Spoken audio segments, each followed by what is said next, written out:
Bonjour à tous, alors si le mot que vous avez sous les yeux ne vous dit rien, c'est tout à fait normal, nous allons dire de quoi il s'agit dans cette vidéo, en commençant par ce problème que je vous laisse lire, n'oubliez pas le bouton pause. J'espère que vous avez trouvé 25 euros, c'est la dépense totale effectivement de Mimi pendant ces 5 jours, mais finalement dans cette vidéo, ce qui est important, c'est la façon d'arriver au résultat, la façon de trouver 25 euros. Il y a principalement deux façons d'y arriver, et je pense que si vous avez trouvé 25 euros, c'est sûrement que vous avez utilisé l'une de ces deux façons. Première façon, c'est de se poser la question de la dépense totale pour un jour en euros. Ben, vous avez une boisson à 90 centimes, un sandwich à 4,10 €, donc on fait cette addition. Et puis une fois qu'on a la dépense totale pour un jour, on se pose la question de la dépense totale pour 5 jours. Alors, si on ne veut pas effectuer l'addition que vous avez sous les yeux, 0,90 plus 4,10 €, on va être censé écrire une expression. Vous connaissez votre priorité des opérations. Cette expression signifie que l'on effectue en priorité 0,90 plus 4,10 € et on multiplie le résultat à la fin par 5. C'est exactement ce que je voulais calculer. Donc cette expression correspond à une première façon de trouver 25 euros. Deuxième façon, bien, vous calculez la dépense en boisson pour 5 jours. Comme une boisson coûte 90 centimes, vous faites cette multiplication. Et puis vous calculez ensuite la dépense en sandwich pour 5 jours. Bien, comme un sandwich coûte 4,10 €, vous faites cette multiplication. Et puis vous voulez ensuite la dépense totale. Donc vous comprenez que le résultat de la première multiplication, vous l'ajoutez au résultat de la deuxième, et vous trouvez 25 euros.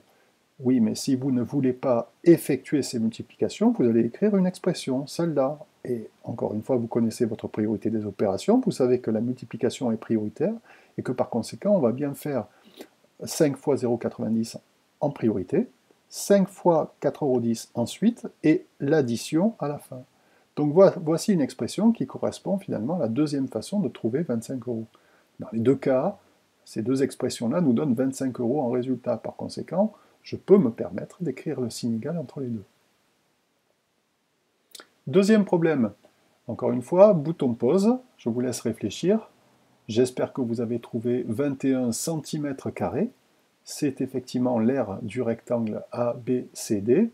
Et encore une fois, ce qui est important finalement, ce sont les deux façons de trouver ce 21 cm². Première façon, eh bien, c'est de calculer la longueur du rectangle ABCD. Et oui, 2 cm plus 5 cm, et ce qui nous donne comme addition, bien sûr, 2 plus 5. Alors, une fois qu'on a trouvé la longueur, je vous rappelle que l'aire d'un rectangle, c'est longueur fois largeur, il me suffit de multiplier le résultat de 2 plus 5 par 3. Et si on ne veut pas effectuer l'addition, on va écrire une expression. L'expression 3 fois, entre parenthèses, 2 plus 5, qui va nous donner finalement 21 cm².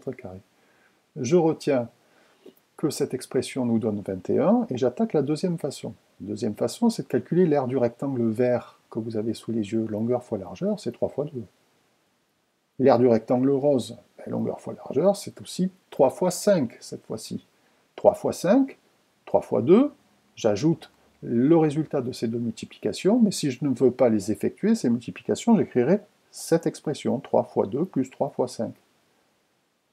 Eh bien, ces deux façons de faire nous donnent 21 cm² en résultat, donc je peux me permettre d'écrire un signe égal entre les deux. Récapitulons. Dans le premier problème, nous avons trouvé cette égalité. Dans le deuxième problème, nous avons trouvé celle-ci. Bien, si on regarde ces deux égalités, on s'aperçoit qu'elles se ressemblent énormément. Vous ne trouvez pas? La partie gauche, par exemple, de ces deux égalités, eh bien, il s'agit d'un nombre multiplié par une somme écrite entre parenthèses. Il y a juste les nombres qui changent. Hein. Dans un cas, il y a 5, dans l'autre, il y a 3, hein, 0,9, et dans l'autre, il y a 2, 4,1, et dans l'autre, il y a 5. Et si vous regardez la partie droite, c'est encore la même histoire. En réalité, eh bien, on obtient 5 multiplié par 0,9 dans la première, 3 multiplié par 2 dans la deuxième. Regardez les flèches, elles vous disent quoi multiplier par quoi. Et dans la partie droite, encore une fois, juste à la fin, 5 fois 0, 4,1 pardon, dans la première, et 3 fois 5 dans la deuxième. Ce que vous avez sous les yeux est une propriété mathématique absolument fondamentale que vous n'allez plus quitter jusqu'à la fin de votre scolarité, et plus encore. Hein. et qui porte un nom peut-être un peu compliqué, qui s'appelle la distributivité, et qui dit la chose suivante. Comme il s'agit d'une formule, on utilise des lettres. Ma foi, vous connaissez déjà des formules, vous savez que l'aire d'un rectangle, ça peut s'écrire grand L fois petit l, c'est déjà une formule. Ben là, vous avez une formule avec les lettres K, A et B, qui finalement correspond aux exemples que vous venez de voir. K fois, entre parenthèses, A plus B égale K fois A plus K fois B. K fois A plus K fois